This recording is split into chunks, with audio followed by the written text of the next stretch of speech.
awesome. Guess what, guys? Beto's home!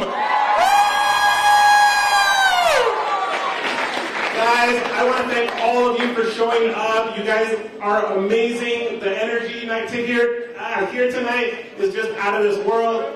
I'm not nervous, you're nervous.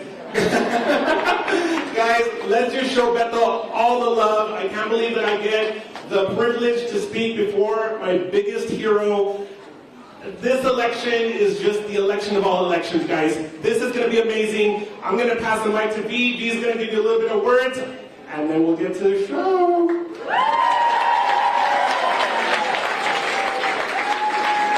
All right, guys, who's ready for tonight? My name is V, or Venus, and I am a student fellow here with Beto O'Rourke for Texas campaign. It has been a wild ride, to say the least. I want to say thanks to all the group and everybody who made this possible to begin with, considering the policies we had to go through. But before we start, I want to ask every single one of you a question. Who is going to give us reproductive rights? Who is going to fully fund our public schools finally? Alright, I need you guys to be a little bit louder, okay? Who is going to protect those schools with gun safety laws? Who is going to listen to women and respect their body and their choice? Exactly. So, ladies and gentlemen, with a great honor, I want to present to you the next governor of the great state of Texas, Beto O'Rourke.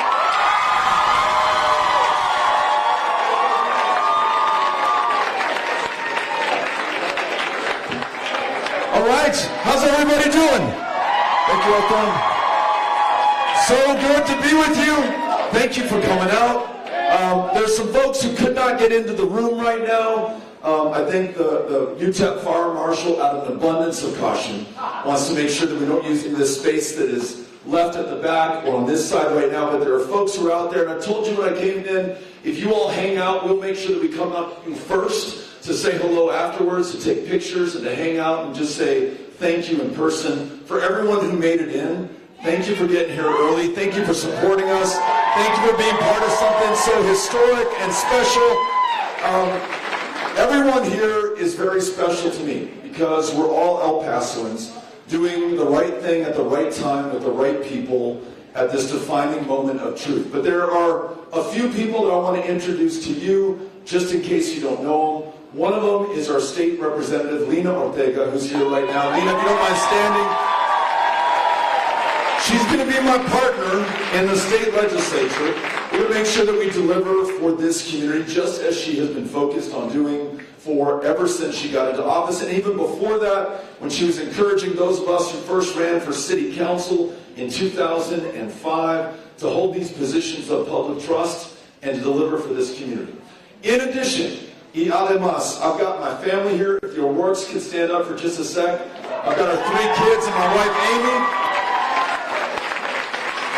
Amy has been out registering voters. This is the last day to get on to the rolls. Anybody here not registered to vote that wants to be registered? I have one hand that goes up. There's no shame in that. That's okay. In fact, if you haven't gotten registered yet, you're in the right place. And we've got folks just on the other side of this wall who will get you registered. And we talked to the county registrar today, Lisa Wise, and she says as long as we get this stuff postmarked before midnight tonight, we have you on the rolls. You are street legal to participate in this next election. So, Amy, thank you for getting so many people registered to vote.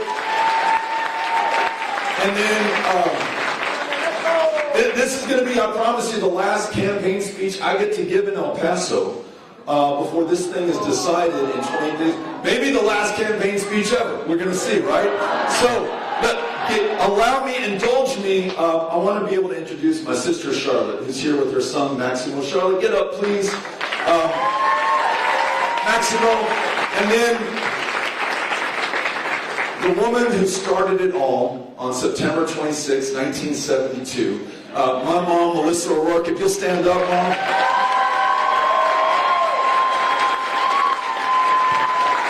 I gotta tell you what. My mom got a diagnosis of cancer, a very serious cancer, just a few months ago. Big surprise to all of us, big surprise to you. But we have been so grateful for the support, the prayers, the push that you have been giving her, to our family. My sister Charlotte, who is a nurse, who's been navigating the healthcare system on behalf of my mom. And Mom, just your strength and your fight and everything that you're doing right now. You look so good to me. You are gaining weight. I can tell that you've been sleeping. And you are here for the 28 days to make sure that we get over the line and that we actually win this one, all right? So you're all with my mom on this. You're going to win this election. You're going to bring us through. And I love you, and I'm glad that you're here. I got to tell you all, we just came off the road. We have been visiting college campuses all over the state of Texas. So we were just in, maybe más o menos a week ago, in Marshall, Texas. That's as far as you can be from El Paso and still be in the same state. Not only is it the Central Standard Time Zone, it's pushing up against Arkansas. It is behind the pine curtain. They have all these big green things they call trees, all the stuff that falls out of the sky called water. Well, you know about that recently, but there's so much that binds us together despite the distance and the miles between us and Marshall. And in fact, some of you know this story. I know my friend Robert Gunn knows it because he helped me on a book that we wrote about this. It's a guy named Lawrence Nixon, who in 1910 moved from Marshall, Texas, where they have Wiley College, one of the great historically black colleges in the state of Texas. And he came to El Paso, Texas. And this black physician founds the first chapter of the NAACP in the state of Texas. And he does it right here in El Paso, a real point of pride for this community. And this guy gets as civically engaged as a human can be, especially if you're black back during the era of Jim Crow in one of the states of the former Confederacy. Never misses an election, pays his poll tax every year, and then lo and behold, in 1923, literally 99 years ago, maybe almost to the day, the state legislature passes a law that says, if you're black, you can't vote in the state of Texas. And it's not how many bubbles of soap are in this bar, or how many jelly beans in the jar, or can you recite this passage from the state constitution, literally in black and white in state statute. If you're black, you cannot participate in this democracy. And as a testament of faith in himself and maybe in all of us, Nixon goes to fire station number 5. The building is still there on Texas Avenue, not too far from downtown. That was his regular polling place. He's paid his polling tax, takes his receipt, waits to the front of the line, gets there, and the election judges who know him by sight and by name, because this guy has voted in every election, they say, Dr. Nixon, you know we can't let you vote. And Nixon says, I know you can't, but I've got to try. He takes his case to the Western District Federal Bench in El Paso. He gets shot down. He appeals all the way up to the United States Supreme Court, and he wins not one, but 2 incredibly important signal victories there in the highest court of the land, coming all the way from right here in El Paso, Texas, in over 20 years, because that's how long it took him. He went one fight and one battle after another, doing so not just for himself or those who look like him, but for all of us who are alive here today. By 1944, in the Smith versus Allwright decision from that court, he's been able to help integrate our elections. He sets the path for LBJ, the first Texas president to sign the Voting Rights Act into law in 1965, and he opens up the first true multiracial democracy in the United States of America's history.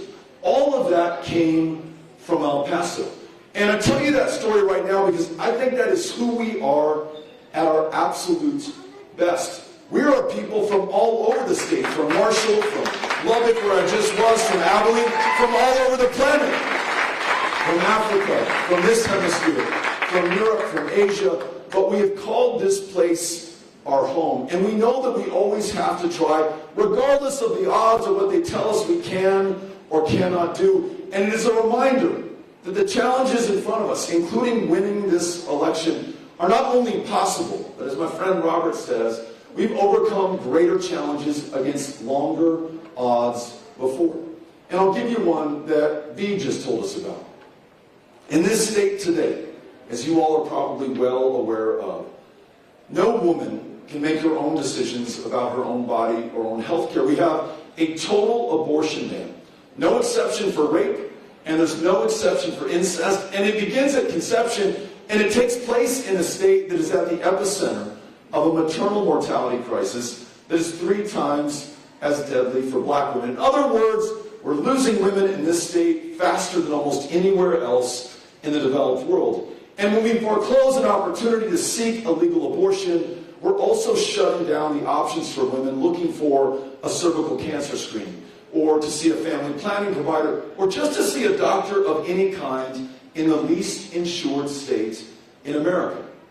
And you may think to yourself, well, Beto, how in the world are we going to overcome that? Even if we win this election, this is Texas, it's so red, it's so Republican, it's so conservative, can this ever happen? Well, I'll tell you what, 50 years ago, abortion was just as illegal in El Paso in the state of Texas as it is today. But no one from outside came and rode to the rescue of Texas women. In fact, it was Texas women themselves who rode to the rescue of the rest of this country. Jane Roe, one of our fellow Texans, and her 2 Texas attorneys, Sarah Coffey and Linda Weddington. Sarah Weddington and Linda Coffey, 2 young Texas women, her attorneys, successfully prevailed upon an all-male United States Supreme Court to win protection for the right to privacy, to make very personal, often very painful decisions on your own without government intrusion or intervention. Roe versus Wade stood the test of time for nearly half a century before the most extreme governor in America, Greg Abbott, signed the most extreme abortion bill in this country's history. Here's my theory. If it was the women of Texas who won the way 50 years ago in Roe versus Wade, then it'll be the Texas women who win it back today in 2022. No pressure, but we are expecting greatness from you right now at a moment that we need it more than any other. And it's what gives me so much confidence that we're going to win this election. Not only have we done these things before against greater odds and prevailed, but we're going to do them again right now, right here at this defining moment of truth. We're going to prioritize the lives of our kids ahead of the interests of the NRA or the gun lobby or Greg Abbott or any other politician. 5 of the worst mass shootings in U.S. history have taken place in this state. One of them right here in El Paso in 2019. And the only thing this governor has done is make it easier for those who shouldn't have a firearm to be able to carry them in public without a background check, without any training, without any vetting whatsoever. None of us the wiser or the safer for it. Gun violence is now the leading cause of death for children and teenagers in the state of Texas. More school shootings in Texas than any of the other 49. But that doesn't have to be our future, our fortune, or our fate. We win this election, and we'll bring legislators of both parties around the table with Representative Ortega, and we'll do smart, common sense, bipartisan things like raising the age of purchase from 18 to 21 for an AR-15, or a red flag law that allows us to intervene before it's too late, before someone uses that firearm to shoot somebody in a classroom. Having a universal background check, which just means that if you buy a firearm in Texas, we're going to make sure that you don't use it against yourself or against anyone else or against any child or teacher in any one of those classrooms. And speaking of classrooms, we're going to make sure that public education, and specifically these classroom educators and counselors and librarians and support staff, are fully funded to the point that they no longer have to work a second or a third job to make ends meet, that they can focus at the job at hand, unlocking a lifelong love of learning from every child, in every classroom, in every school, in El Paso, and across the state of Texas. And what so many of these educators have told me is that classroom time and that connection they're making with that young person in front of them is so valuable, even more so after 2 years of a pandemic, 2 years of learning loss, 2 years where some of these kids have lost their grandparents to COVID, or their folks have lost their jobs, or their family has lost their house. You are telling me you're just trying to keep these kids literally alive at this moment. And you don't need a high-pressure, high-stakes, standardized test, eating up valuable classroom time by the weeks and months. You need that time back with those kids. So when we win, we will cancel the STAR test in the state of Texas and replace it with something that actually works, designed by educators, including some of those who are in the room with us right now.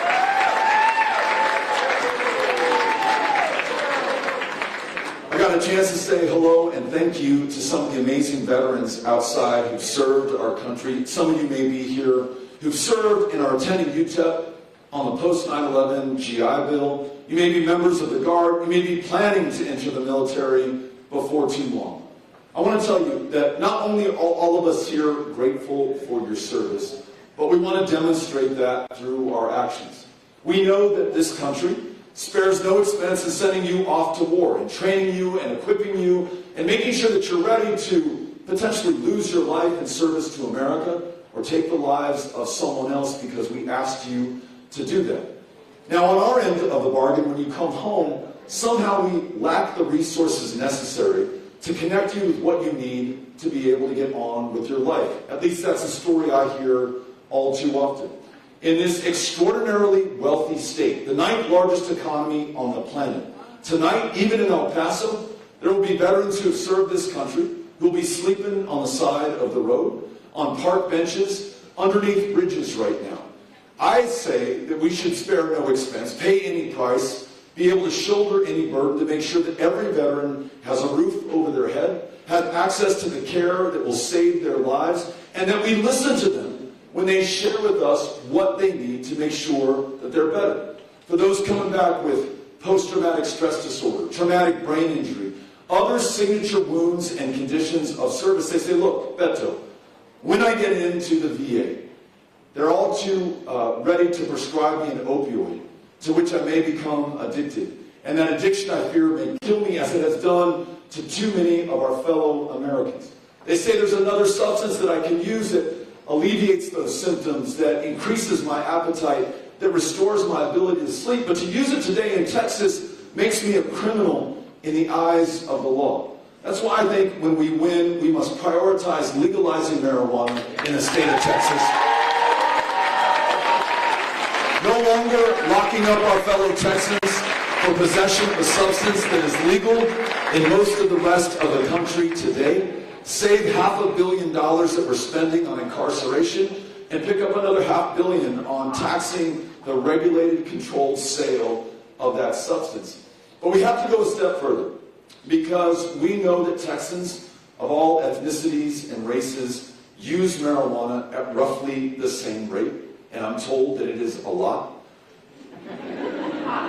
But some Texans more than others are more likely to be stopped by law enforcement and frisked and found in possession and arrested and incarcerated and upon release forced to check a box on every employment application form saying that they have this conviction, making it less likely that they get the job, harder to qualify for student loans to finish your education right here at UTEP. In other words, your future and your options and your opportunities have narrowed and constrained.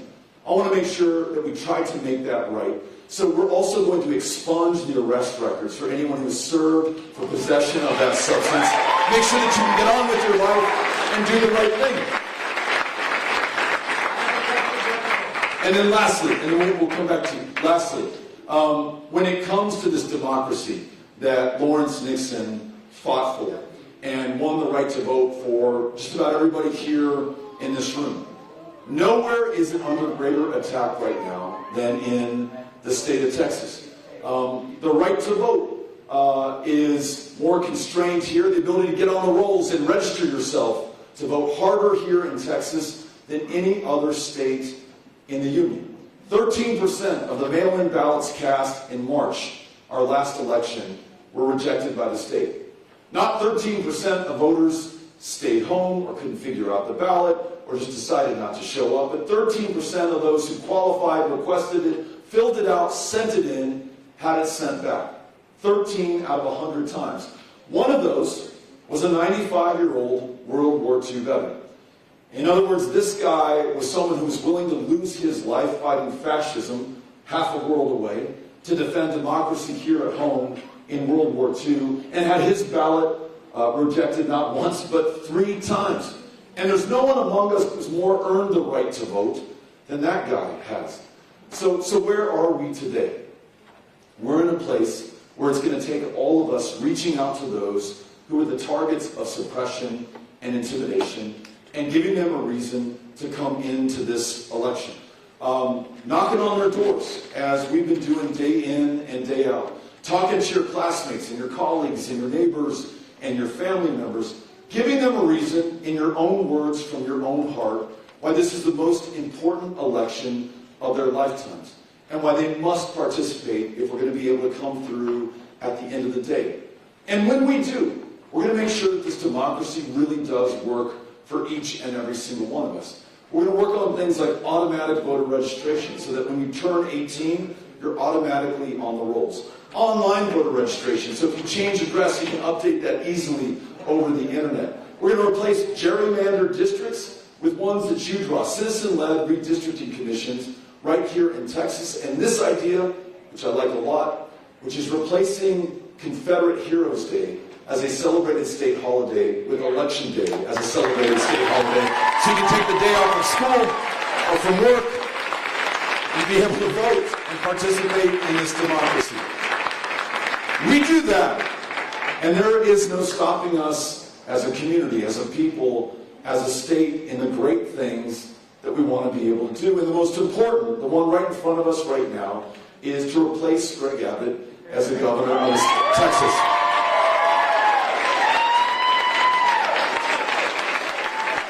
Not only is it this extreme abortion ban that we described earlier, not only is it the fact that it's been 20 weeks to the day that 19 kids and their 2 teachers were slaughtered in their classroom in Uvalde, Texas, absolutely defenseless against somebody who could legally, at the age of 18, buy not 1 but 2 AR-15s, weapons designed for war, for the express purpose of killing human beings at a distance.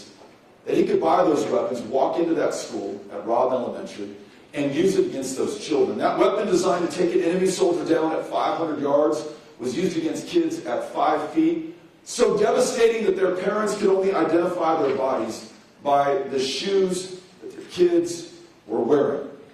Those kids were defenseless against that gunman and that firearm, but they were defenseless against this governor, who 20 weeks in, after that slaughter, has yet to lift a finger to make it any less likely that any other child in any other classroom, in any other community, in any other part of Texas meets the same fate as those 19 kids. But I'll tell you what, I have met those families. I've been to Uvalde now 4 times. I was there in Edinburgh, Texas during our debate a week ago last Friday when those families traveled by bus 5 hours to come to the side of that debate, though they knew full well the governor would not let them in the debate hall, even though there were 1,000 empty seats there. He only allowed the moderators and the camera operators, wouldn't even allow Amy in. And look, she is a tough person, but she's not that scary to me and shouldn't be that scary to the governor. And he shouldn't be scared of those who he was sworn to serve, represent, and protect, these families. But they showed up nonetheless to make sure that none of us forget what happened to their kids and the responsibility we have to make sure that it doesn't happen to anyone else. And that 5-hour drive is also important to me because that was about the distance that the governor could have driven on May 24th, 2022, when those children lost their lives. He could have driven right down to Uvalde, Texas, but instead chose to go to a fundraiser in Huntsville, 300 miles in the opposite direction, and then showed up the next day and told those families in that community, it could have been worse. Well, we're here to tell you it was a lot worse. But those families, their leadership, their courage, matched only by those that I have met here in El Paso after our own tragedy on the 3rd of August, 2019. That is the will, and that is the way, and that is how we are going to overcome this and get these sensible laws on the books. The grid failure that we didn't experience, but that you all saw in the rest of the state, that killed 7 of our fellow Texans have caused all of our energy and utility bills to go through the roof. Happened on his watch as well. And then this last thing that I want to leave you with. For a governor who has no record that he can possibly defend, I mean, this exodus of teachers on his watch, the fact that we lead the nation in school shootings, the inflation in our property taxes, it means we now in Texas are paying higher taxes than our fellow Americans in California. It used to be the other way around. He's going to seek to distract and to deflect and to lie and even to make us afraid of one another, lest we come together, defeat him, and do these big things that are ours by right. And I'll give you an example. He'll talk about immigration as the single greatest threat to this state. Make us scared of where we are right now, the border that connects us with Ciudad Juarez and Mexico. And we'll acknowledge there are legitimate concerns and threats. There are people who will traffic illegal drugs into this country unless they are stopped, including fentanyl, which has killed so many of our fellow Texans. There are others who traffic and trade in human beings. Modern day slavery right here in Texas in 2022. And you better believe we're concerned about that and we want to stop it. But we also know this. The vast majority of those who seek to come to this country are trying to come here to do better for themselves and by extension to do better for all of us. They seek to work and earn a living for themselves and their families. They just want to join their brothers and sisters or parents, and in Mexico today find a wait time that stretches 20 years long when you get in the back of the line. They are asylum seekers who know that to stay in Haiti or Honduras or Guatemala might very well mean that they or their children will lose their lives. And so they travel 2,000 miles to come right here to our front door to present themselves as refugees to a country that's comprised of refugees and asylum seekers. They are not an invasion. They're not an infestation. They're not animals, as our former president described them. No, they are human beings just like all of us here. And perhaps no community better understands this, because no community better lives this than ours in El Paso. And no community understands the consequences of our failure to present solutions to these opportunities than ours. That gunman who took 23 of our neighbors, our friends, and our family members on the 3rd of August 2019 was motivated by a hatred that is stoked by those in power, including the current governor, who on the eve of that attack in El Paso warned us that we must now take matters into our own hands against this invasion. He asked Texans to defend themselves. This is Greg Abbott in his own words. That gunman up in Allen, Texas was listening. He bought that AK-47, drove 650 miles to this community, posted online before he walked into this Walmart that he had come to repel the invasion of Hispanics who were going to take over this state and replace him. The governor is still trading in that rhetoric and that language today. We saw the gentleman who was killed in Hudspeth County just a week before last by someone who thought it was okay, maybe he thought that person was an animal and to be treated in that way. Not only are we missing out on the opportunities to connect people with jobs that no one who was born in this state or country will work, or to join families that are separated by distance and a border, or to do the right thing by those asylum seekers who are simply trying to follow the law, our failure to act and to move, and frankly to win this election, will mean that we will see more acts of violence and hatred perpetrated against members of our community. This election could not be more important. And we can trade in this rhetoric and these stunts like busing migrants to Chicago and DC and New York with real solutions. A Texas-based guest worker program that connects those who want to come here with jobs that we have, make it safe, orderly, and legal. Lifting the visa caps for countries like Mexico or India, the Philippines, so you're no longer waiting 20 years to do the right thing, and there's no incentive to cut the line and cross in between ports of entry. And for asylum seekers, we all saw the story of those 53 human beings who died in the back of that tractor trailer in San Antonio earlier this year. We must put ourselves in their place and ask ourselves, what would it take to get in the back of that trailer? To climb in, you have to be assisted or lifted up or step on a stool or a block or something. It's not an easy decision. You really have to want to get back in there in the middle of the summer in Texas with no air conditioning. And then you're in. What makes you reach down and pull up your daughter, 5 or 6 years old, to join you in that container that is then sealed shut? 53 people died. You don't do it for kicks. You don't do it for fun. You don't do it to steal someone's job or take their place in our community. You don't do it to replace anybody in America. That is for sure.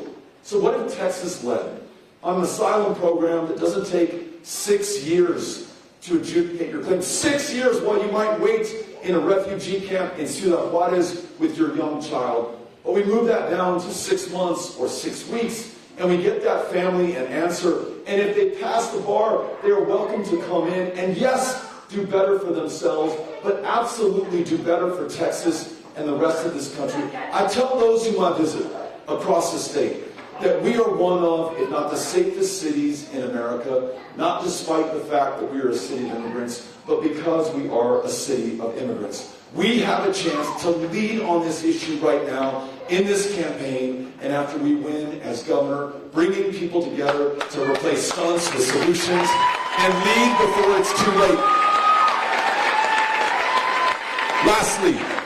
Lastly, the only way we're going to get all of these things done is if all of us choose to come together right now and do the work that will make it possible.